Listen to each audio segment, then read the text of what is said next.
Alhamdulillah, Alhamdulillahi Rabbil Alameen, wassalatu wassalam ala Rasulillahi al-Kareem. All praises are due to our Creator, Allah subhanahu wa ta'ala, Master of the universe. He's the one who holds our heartbeats in His right hand. We are so grateful, very grateful to all the blessings that He keeps giving us. We are very grateful for the blessings that we can see and those that we do not see. We pray that He is able to give us more and not take away what He has given us. We are very hopeful that He will forgive us all the little and big shortcomings that we have as humans. And we pray that all the little good things that we do, Allah subhanahu wa ta'ala will pay us in big amounts on the hereafter and here on earth. I smile because how humans want to get so much out of so little, but our Creator is very merciful. We pray that He has a lot of mercy on us as we live and in the hereafter. We want to send salutations, peace and blessings to our Prophet Muhammad sallallahu alaihi wasallam, and we want to thank all our viewers, all those who have continued to be with us since we started this series of family and marriage. We have been looking at a number of things and we have given them some amount of time. We don't want to rush because this is quite an important institution in our community. We strongly believe that without family, probably community cannot happen. Without strong and well-built families, we cannot. This ummah is really at stake and the world at large. My name is Zaitun Kakyama. From Palm Professional Counselors. We are on the Al Hidayah show, a show that comes live to you on Salam TV every Thursday, 3 to around 4 p.m. We are trying to look at how we can stably build this very nuclear social institution, and that is family. And we have been guiding each other on how we can prepare ourselves and do the right practices as before we take the vows. And last week I was here, I was in Singo, just like today. My brother is unable to make it. He's giving me trust once again to do this alone, and I pray that Allah guides me. We were looking at the stakeholders of the marriage or towards Nikkah and their rights. What needs to be put together when it comes to all the people involved in the ceremony and in the giving away or taking of the bride. And we were able to look at stakeholder number one. Us Muslims, the biggest stakeholder in most of all our life activities is Allah subhanahu wa ta'ala. And we cannot forget His guidance, His prohibitions and His allowances when it came to all the practices, because most of the restrictions or most of the cautions or most of the go-aheads are usually for our well-being, therefore our benefit, because Allah does not marry, like we all know. He doesn't give birth, He doesn't eat, He doesn't sleep. So most of the regulations that we get through our deen, Islam, the Quran and the Sunnah, is simply to help us enjoy life. So we want to encourage each other. We want to guide each other as Muslims and humankind to look into what our Creator has said whenever we are going to do anything. Whether it is marriage, whether it is business, whether it is education, whether it is all that we have to do in this life, we need to look into the guidance, the cautions and the green flags and the red flags, so that we can avoid the repercussions, avoid the negative that will probably be at the other side of going into something that we are not supposed to do. So Allah subhanahu wa ta'ala has guided us on how to do Nikkah. He has told us who marries who. He has told us who gives who what. He has told us at what time, who is supposed to be present, who is supposed to sign, who gives away who, and there is no stone that is left unturned. So most of us, all the Muslims out there who are watching this program, and even those who are not Muslims, you can borrow some of these things, because I've come to appreciate that the only ibadah that cuts across the other faiths is marriage. When Christian is married to Paul and they revert to Islam, we do not tell them to do the vows again. We simply take them into Islam as they are, and they will be able to maybe check on the other parts of the worship. But marriage, the ring continues, it cuts through all other faiths, and this is quite so crucial. It shows that wherever you're married, as long as it is formal, our religion really, really appreciates you and acknowledges that your marriage is legal. Allah subhanahu wa ta'ala continues to guide us, and we are so grateful to the light of Islam, the fact that He has given us a way of life, and we can ably borrow whatever we choose to borrow, and we can be able to live through this life happily or to a level of satisfaction. The second stakeholder that we looked at last week was the couple. This is the man and the woman who are going to get married. Islam does not allow marriage of the same sex. It does not allow marriage of the little ones, the below age, below 15, below 18, getting married. Marriage is for adults. Marriage is for those who are sane. Marriage is for those who want to keep their chastity. So we are talking about the couple as husband and wife to be. And we agreed that there is need.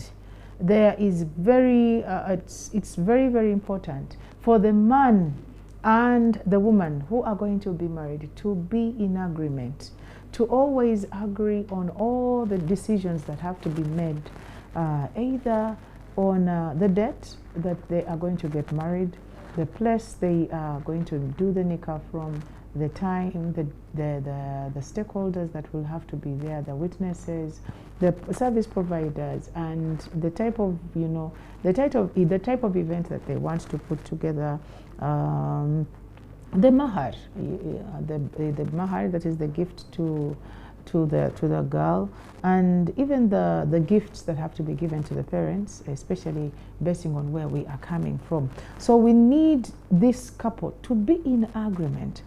When we show symptoms of moving together step by step, this is a very good sign that we are probably going to be at par when we get married. We don't want disagreements. We do not want sabotage. We don't want, demeaning of certain things.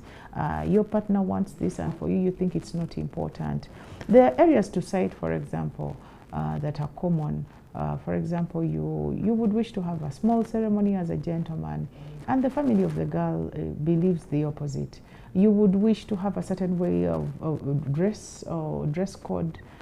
The girl would want to do hijab, and then the man is like not on the wedding.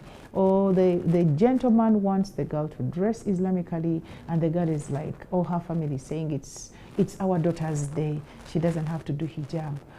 We usually have contradictions when it comes to whether there should be music or no music on the function, and the kind of the properties that have to be exchanged, who comes, how many people are going to escort the bridegroom, and a number of decisions have to be made basing on the number of people, the costs, the cost implication, the beauty of the decoration, and all the other things that have to be in order. So the couple, primarily, before we even bring in the other people, have to agree. Because when you go into this, when you are happy, when you feel that you are important, when you feel that your contribution is valued, when you are seeing someone, for example, we have girls that don't dress they don't put on hijab, but at a certain point they are trying to transition from the ordinary dressing into maybe the Islamic way, and then to the point that the family or the husband wants this girl to put on the veil. And when this girl puts on the veil in the beginning maybe to please the husband, it is a sign that you will be able to probably reconcile on a number of things that are going to come as with the two of us are married.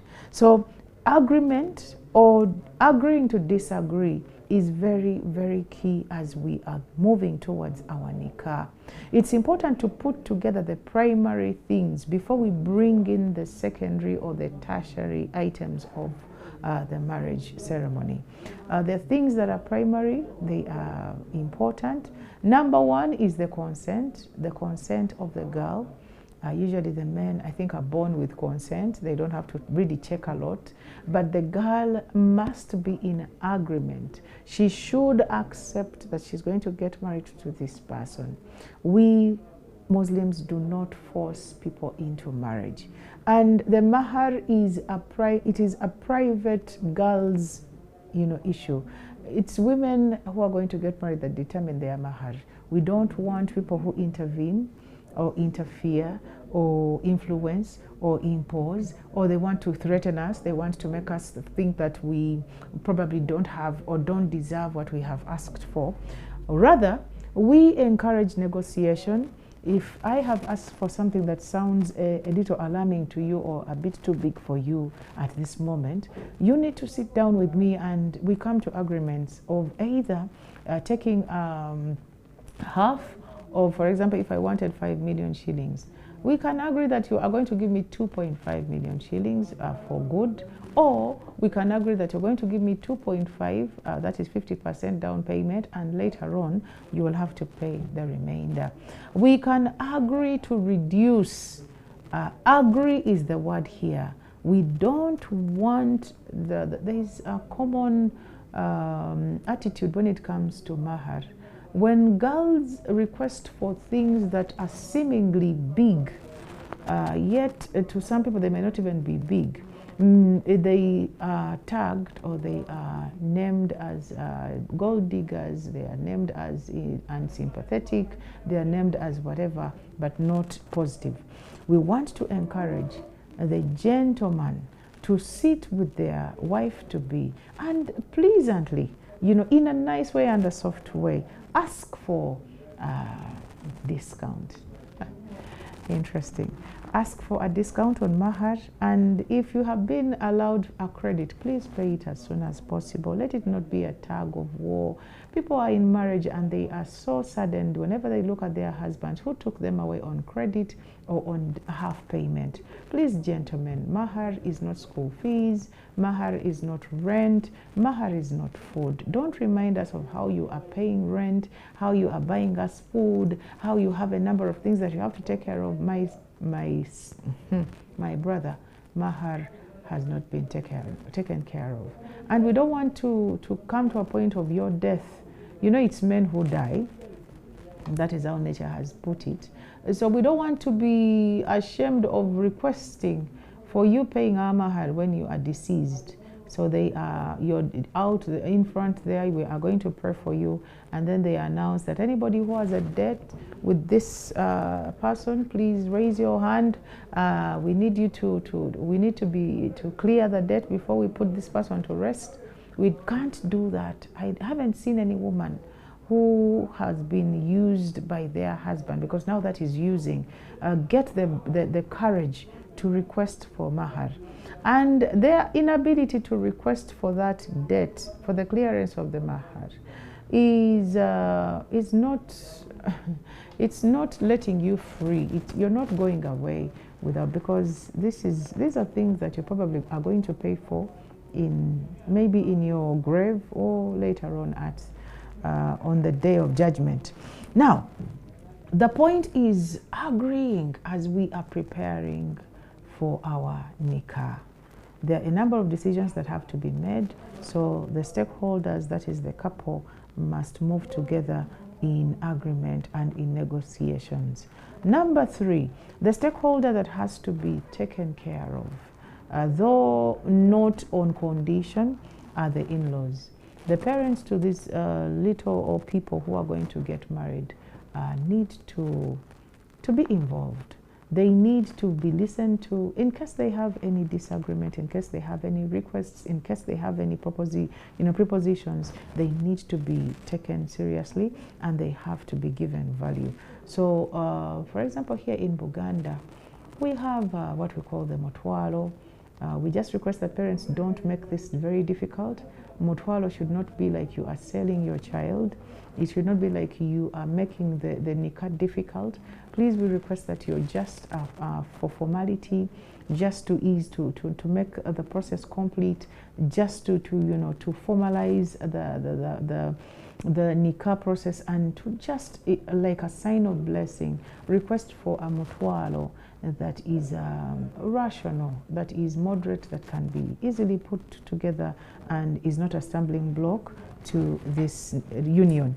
And the mother usually whispers to the daughter, where we are coming from, and many of the cultures here, especially in Uganda, the mother of the daughter might whisper something that, my daughter, if possible, I would wish to have A, B, and C. Commonly here, you would see someone requesting for maybe a screen, a television screen, maybe a water tank, a cow, or a sofa set, those times you have a refrigerator, and maybe any other personal need. Parents, this is not a shopping spree. When your daughter is bringing in a husband, it is not a time to get things that you have failed to get for the last 28 years. We request that you take this as an opportunity. If it is possible, if there is a possibility of you getting some of these things, let them come in a form of tokening. Let them come in a form of gift. I actually would think it would be better to let them come willingly or thought about.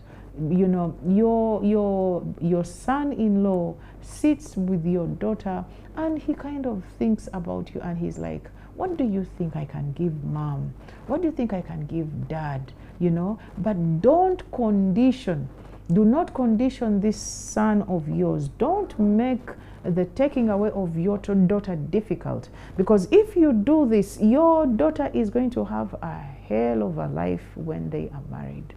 They will never be taken for value. They will always be demeaned. We have scenarios where gentlemen tell the girls when they are angry, for example, and they say demeaning statements like, I found you people poor. I got you from a poor background. Look at you. What else can you even ask for after me giving your family wealth? All my wealth has been given to your parents. I have nothing. I am poor because of having taken you, and so many other not nice statements to listen to. So we request, many wise parents today have chosen to give away their daughters in the most easy way. You know, the parent does not even request for anything. We know parents who even give away, you know, they pack, you know, a lot of stuff, send away materials, items for their daughter. And this is going to create a lot of respect for your daughter. So we request those who are giving away their children to avoid being obstacles, to not make this as difficult. And funny enough, most of the parents that do this, should we say this? The men who want to request for so many things from their sons-in-law are usually the men who have not even paid the mahar, who have not even formally taken their wives from their parents, and this is a time to reap where they've not even sown. So we request that the in-laws communicate to each other. It is a right to hear from each other. The parents of the boy would be encouraged. It is a nice thing for you to have a special meeting. If the two parents are still alive, it would be nice before the ceremony, before the Nikkah, to find some time, especially a little before. It could be 2 weeks or minimum 1 week before the union day, and we have a closed up and formal chat so that we can be able to know a little more about each other, so that we can be able to, you know, to even also bond with each other. And we need to also tell each other about our children. a little more detail about our children, to express the affection and love that we have for our daughter, and them showing you what they are giving you.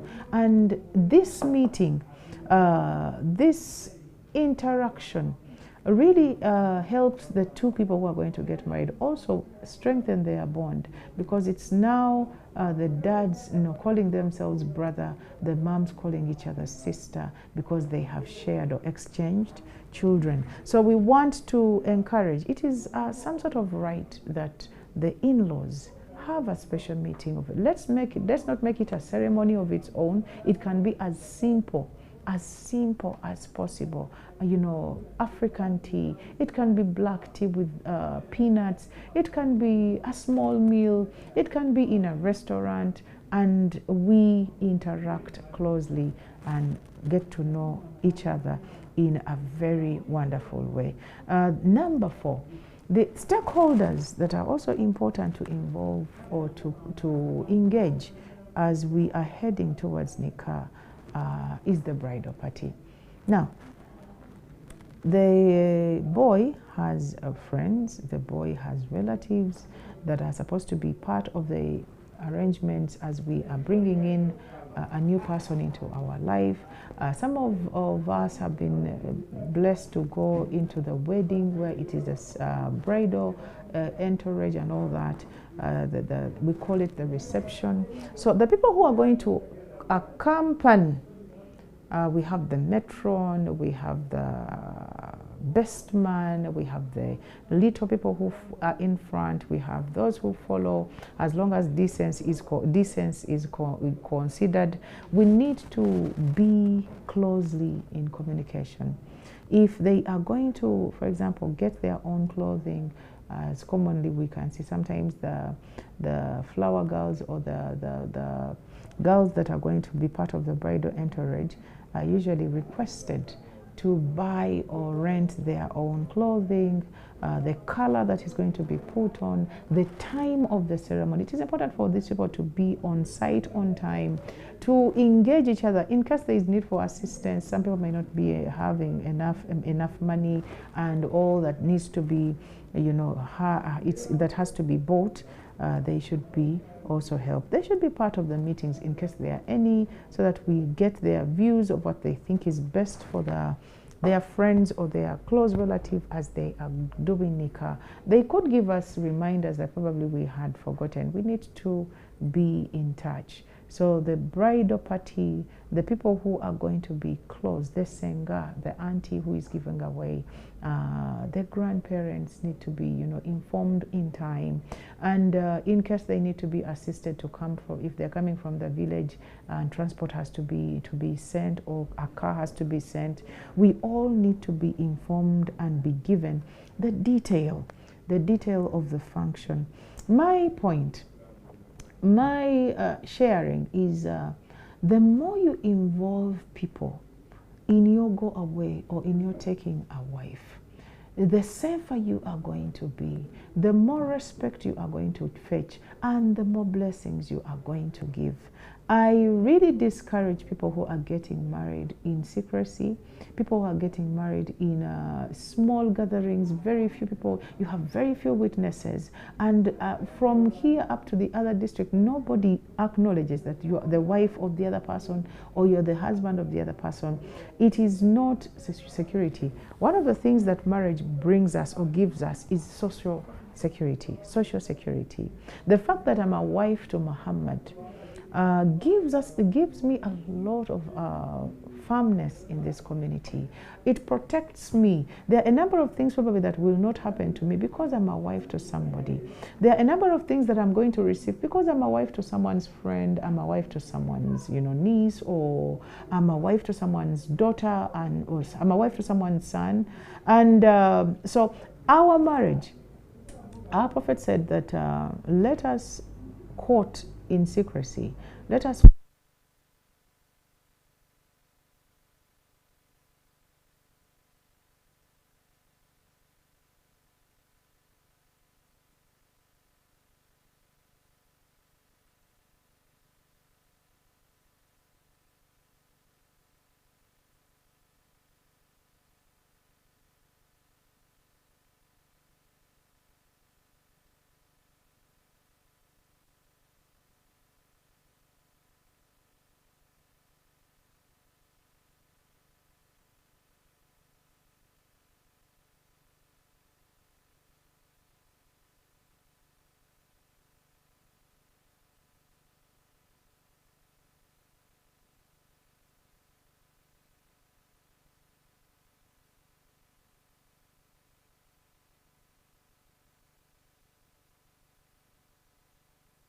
sexual gratification. Someone needs to be married and they're bringing in their wife in the poorest way.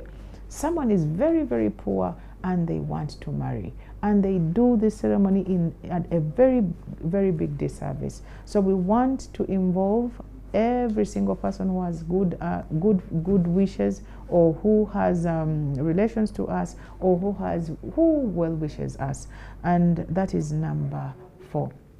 And for this part of the program, we need to involve the service providers. Now, there are ceremonies that will be small, but we have noted that even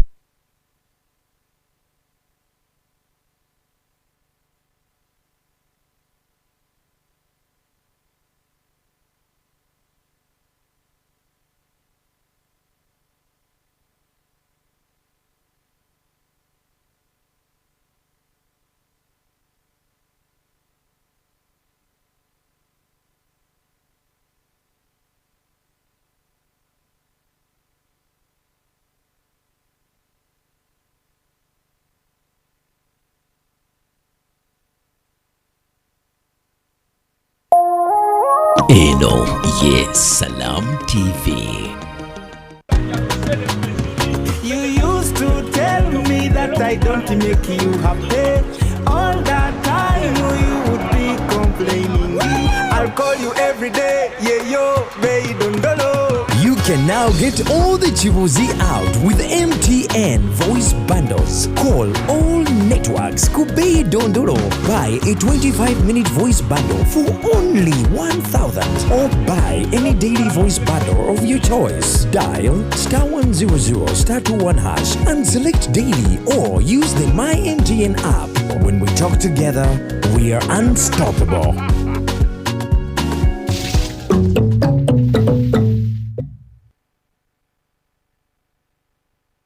Ensi bw'egenze ekula, ebintu bingi nnyo bitumanyi nti biri halaali bigenze biyingiramu ebitali halaali. Twesanze ng'ebintu bingi ebituwoomera maka gaffe bikoseddwa nga biyingirwamu ebintu n'enkola etali nnungamu eyinza okukosa enzikiriza wamu n'obulamu bwaffe. Wano Uganda Halal Bureau kwe kuvaayo ku lulwo okusunsula n'okwekenneenya ebyokulya n'okunywa, okukakasa nti bitukagana n'omutindo gwa halaali. Awo nno gwe omuntu wa bulijjo, obuvunaanyizibwa bubwo okunoonya akabonero ka Uganda Halal Bureau ku buli kyogula, kubanga keekakakasa nti biri halaali. Ate gwe munna bizinesi, funa akabonero kano, abantu okukakasa nti by'ofulumya ne by'otunda biri halaali. Tulye halaali, tunoonye akabonero ka Uganda Halal Bureau ku buli kye tukozesa. Okumanya ebisingawo kuba ku ssimu zino 084 23 35 61 oba 0758 520011.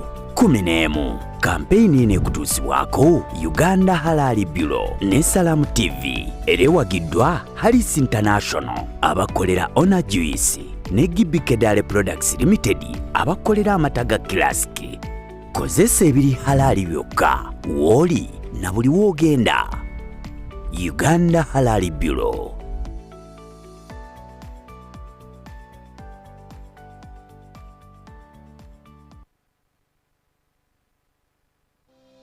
Salaamu egabudde. Oli munna bizinesi oba olina ekitongole ekiwa obuweereza obw'enjawulo nga weetaaga kimanyike mu buli maka mu ggwanga lyonna. Salaamu TV ekuleetedde enteekateeka ya Salaamu egabudde. Guno gwe mukisa gw'ofunye by'otunda ne by'okola birangibwe ku TV yaffe eŋŋanzi wamu n'emikutu gyaffe emigatta abantu gyonna. Weegatte ku bukadde n'obukadde bw'abalabi baffe okwetooloola Uganda yonna, era bizinesi yo yeeyongera okumanyika nga bw'onyumirwa emiwendo egisaliddwako osobola okuganyulwa okwannamaddala mu kulanga kwo. Tosobwa omukisa ssemakisa guno ogukuweereddwa. Okumanya ebisingawo tukubireko leero ku 070 54 76 09 oba 0783 27 21 34. Salaamu egabudde ku Salaamu TV, olutimbero olw'emirembe. Eno ye Salam TV.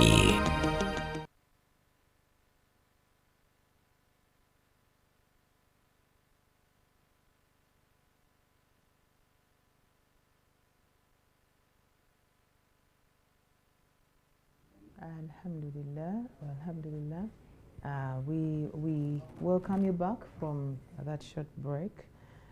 As we were going into that commercial point of our program, we were bringing on board the service providers, depending on the size of ceremony that we are going to do, and the culture and where we are coming from, because most of us appreciate different things. And some people have more than others. There are families, especially the girl's family, that you'll find that do not even have a compound, for example, and they cannot hold a ceremony that they would wish, and they will have to probably rent a gardens, or they will have to go to a hotel, or they will have to go to another person's home, which is acceptable. And this should not be pinned against the girl. You know, gentlemen, the way they take us, the way your daughter is going to be taken, is going to be paid for in marriage. This we have seen. Gentlemen, if you marry your wife in the cheapest and simplest way as you may want, is, you as you're wishing for, is to get what what you want.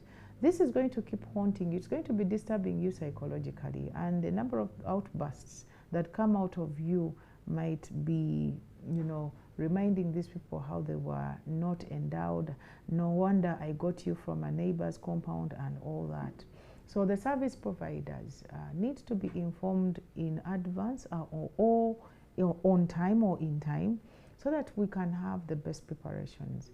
We request that the couple and the family think of halal, arrangements, and we need to ensure that we look at prices that are not going to, again, make this an extravagance. We need to get quality decorators, quality food, and time management, speakers that are time conscious. Smartness should also be taken care of, because there are entourages that we see that come in, and every person was put on the group that are coming to escort the man. You see people putting on very big shades. You see people coming in with the dressed out of order, and so many other things. So service providers will include public address system. They will include decoration team. We have chairs and tent hire. We have the bride's dressers, the gomasis or the gown and the hijab, and whichever way that we have chosen to dress. That is if we are renting. And we have caterers, people who are going to prepare our food. Sometimes the family can choose to make their own food, but since we are in the times of service providers, I think this can be given to somebody so that we can all enjoy the ceremony. We all sit back and just wait for the food. We need to be, look for the best referrals, best hotels that are convenient, that have convenience rooms. We need to ensure that the loos or the toilets or the latrines are very clean. The sheikh that is going to help us take the vows, the certificate of marriage, very, very important. Ladies, please don't get married without a marriage certificate. Remember, it is men who die. We say this jokingly, but it is the truth. So you need to have proof that you're this gentleman's wife. Otherwise, it might mean you were never his wife when it comes to probably inheritance and other post-death issues. So we need to have our event, our Nikkah, in order. Let us, disseminate roles. Let us, we call it decentralization or specialization. Let us give people who have experience be able to take responsibility of every single part of the event. Who is going to take care of the bride? Who is going to take care of the entourage? Who is going to take care of the gifts? Who is supposed to look after the water, for example, that is going to be used in the loos, the cleaning of, ensuring that we are very key when it comes to the convenience rooms. One of the things that I know really determines what kind of family you are going to get married to, or you're getting a wife from, is the convenience room, the toilet or the latrine. When you're investigating, sometimes you don't have to say so much, you don't have to look very far. Just go behind and go to that place. What you find there is going to really, really tell you a lot about this home. Yes, it is a secret that I've let out. Please, please, please, we need on our Nikkah to have someone take care of that place. So we have food that is tasty, food that comes on time, food that is the right quantity. We don't want people to go away without eating. One of the conditions, or near to conditions, of Nikkah is some food. You know, we have witnesses, and then people share some eating.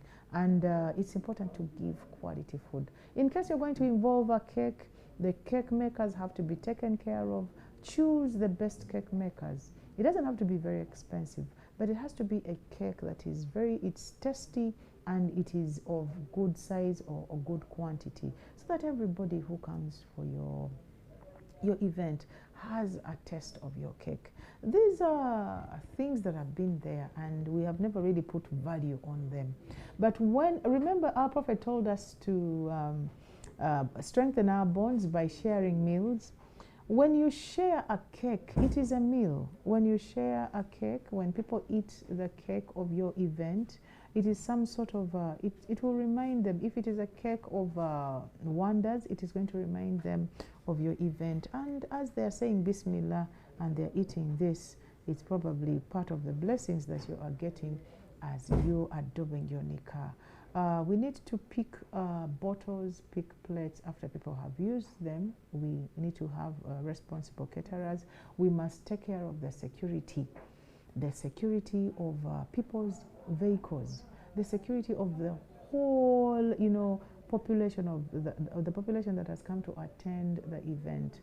We have cases of people who have lost their money or their property on Nikkah ceremonies. We have people who have lost their phones, all right? We have people who have lost their cars. Someone goes out of the wedding, and when they go to the parking, the car has been stolen, and so many other theft scenarios. So please ensure that you have security, It could be the police, it could even just be ordinary people just looking around for any bad person that could steal some things. The other service provider that I think is important is the imam or the sheikh who is going to help us take the vows. It is important to consider this as a service. Many Muslims believe that it's supposed to be done at a very, very downsized fee, or sometimes they think it is they are entitled as Muslims, they should be wedded for free. I think it's not proper. We need to take care of that fee. We need to pay for the certificate, just like some of us pay for the certificates from our kingdoms, especially the Buganda kingdom. We need to grow the Ummah or the Islamic institution when we pay some of these fees. And hopefully the imam will come around with the certificate, and it's given right away to the ones that are supposed to take charge of it. We need to also take care of who is going to look after the gifts.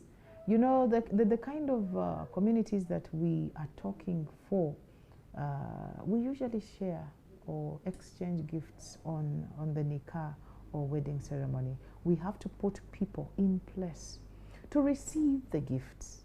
We have attended introduction ceremonies, and gifts for the parents that have been brought on that day are brought in, and there is no one to receive them. There is no one to take them, the tomatoes, the things that, especially in Buganda, that are given. The boys of the home are nowhere to be seen, and this is not a good sign. It's not a sign of discipline, and it's not a sign of respect. So we need to articulate and put everything in place. One of the things that shows that the family is organized, when we go for introduction is having things on time, having things in order. We have these speakers, the leaders of the groups, especially the man or the one who leads the man's group.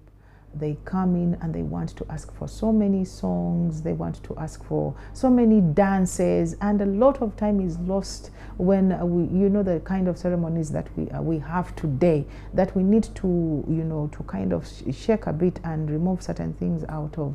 But a lot of time is wasted in talk, a lot of time is wasted in making people laugh, and the important things are not taken care of, especially swala. We need to ensure that in the program there is place for swala. Let us not forget that swala continues even when we are wedding or when we are wedded. Let us ensure that the one who is going to, the service provider who is dressing our girl, is dressing her in the best, most representable way and the most Islamic way. Because at the end of the day, this has to be, we have to reap. We can't run away. That have come to ascertain, you cannot run away from what you have done. You must pay. So the service provider, we need to ensure that the person who is dressing our girl is doing it in the most appropriate way. I discourage this too much makeup that is happening these days. A lot of makeup. The girl sits there and tons of makeup are put on the face, and at the end of the day, the girl appears and she looks so different from what the man fell for. Men are so funny. They'll be excited for a while, but remember, he's going to take you. When he was courting a dark person like me. And then on the wedding, I come out as a Chinese, I come out as a European, a lot of powder, the lips are so red. Today we even have extensions of nails, so the nails are so long. And guess what? Even the veil has been dropped, so the hair is all over, and the arms are out. And really, it's a sign that Allah subhanahu wa ta'ala is not present at all, and he's not in control of the day, and it doesn't, his laws and regulations don't have to be followed on that particular day. So we want to encourage and we want to involve stakeholders, particularly the vendors, particularly the ones who are dressing the girl, to ensure that they help this woman walk the aisle or go away into marriage when she's properly dressed. That is very, very important. The other stakeholder that is also important are the guests. The guests are the witnesses, are a very, very key ingredient in Nikkah. They are supposed to be involved and they're supposed to be taken care of in the best way.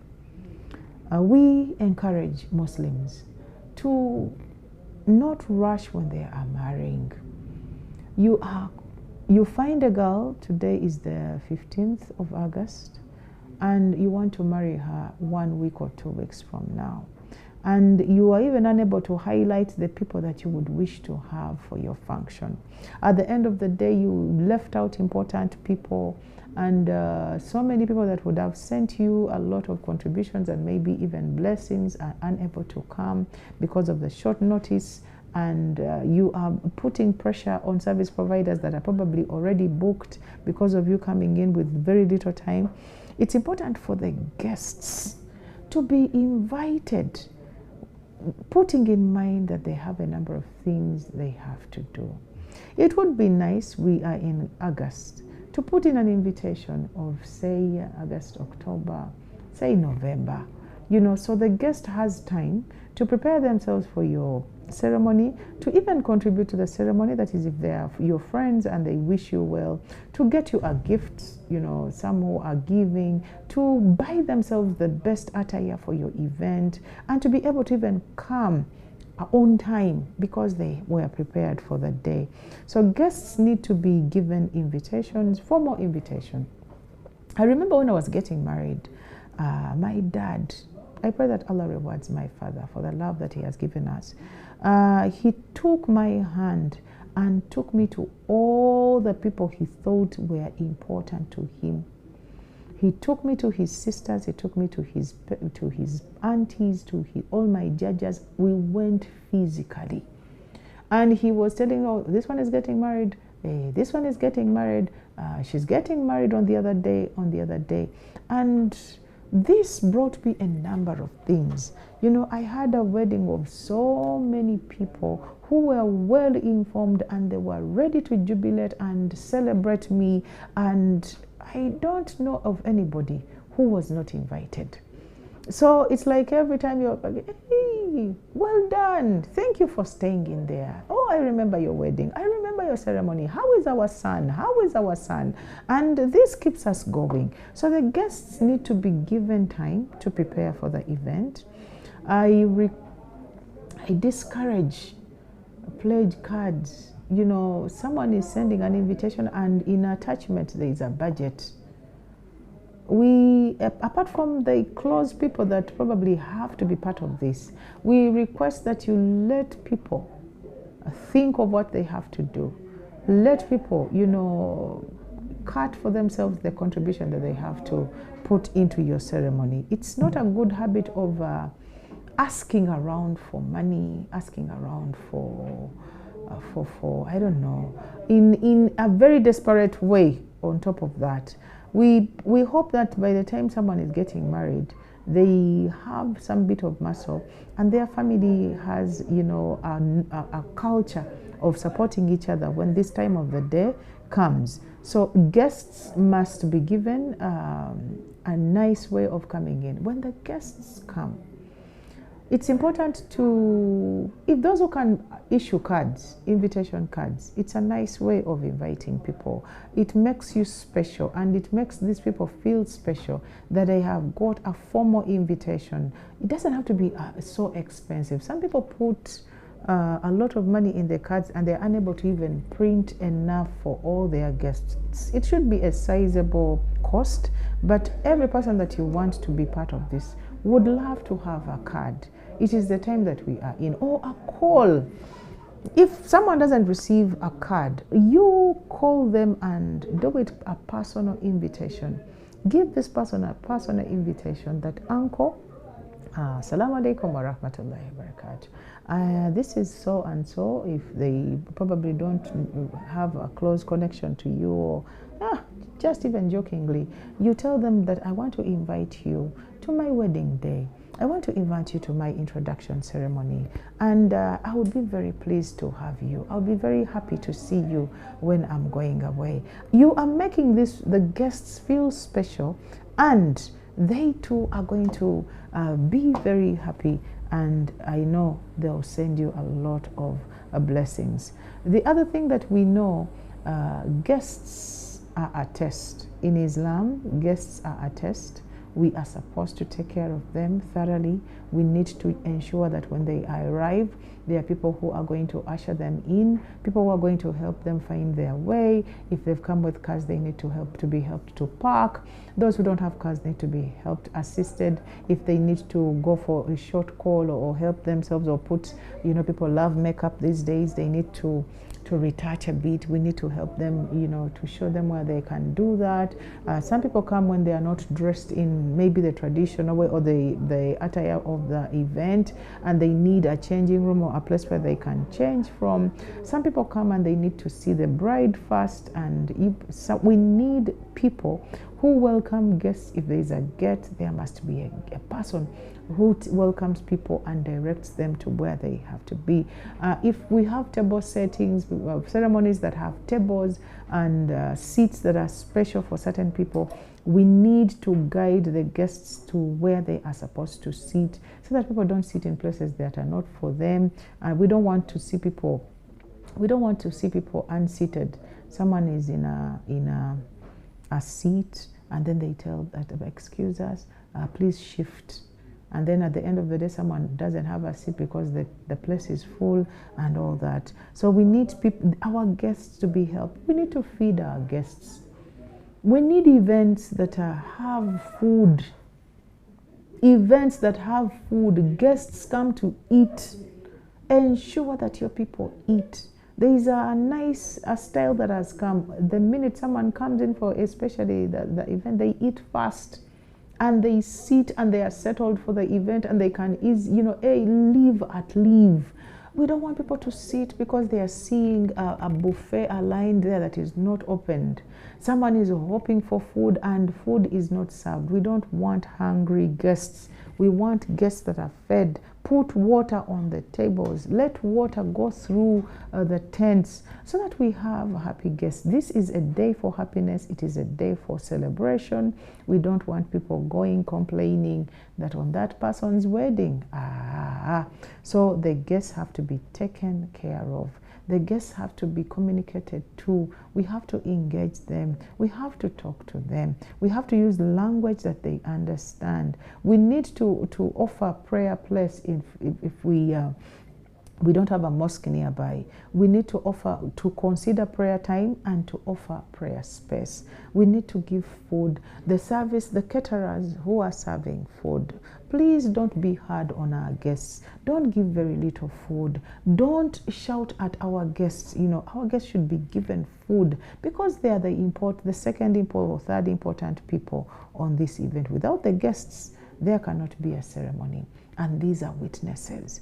These are people who are going to put up their hand on the day of judgment and they're going to say, I was part of that day when that gentleman was taking that girl for their wife. So guests have to be made happy. We will not please them 100%, but we should prepare as if we are preparing for ourselves. All the little beautiful things that we think would make our guest happy, if we are able, should be put in place. And second but not least is the media. Now, we are living in a media world, so in case there is need for caption, in case there is need for cameramen, in case there is need for recordings, in case there is need for photography, in case there is need for, some people even bring in TV media companies, people bring in radio and all that. In case there is need to take coverage of the event, we request that these people are also taken care of, considered, paid carefully and cleverly. Don't pay them fully. They usually do not bring our expectations. You are expecting your event maybe on I don't know, today they put it, I don't know, they put it on a flash or something, or a memory or disk or something. So you are expecting an album, you're expecting soft copies, you're expecting maybe big frames for those who believe in photography and coverage. And this gentleman, because he was paid fully, he will not bring the stuff that you expect. So, but talk to them, tell them what you exactly need, and ensure that they are on board and they are able to give you the best that you hoped for. Now, a stakeholder is a support system that is going to help our Nikkah ceremony either qualify as a religious event or qualify as probably today we have festivals, we have concerts, we have places where people just go to have fun, but there is no reward, there is no divine reward. So whatever we are putting together on the day of Nikkah should ensure that at the end of it all, we are going to be pleased by Allah and we shall fetch some rewards. Otherwise, it has been nice having you. You've been a wonderful audience. We are trying to ensure that we put together marriage and build family in the best way that can keep this institution standing as time has dictated. We pray that our institution of marriage becomes better and our community can become better. Wa sallallahu ala sayyidina Muhammad wa ala alihi wa sahbihi wa sallim. Alhamdulillahi wa rabbil alameen. Assalamu alaikum wa rahmatullahi wa barakatuh. Eno ye Salam TV.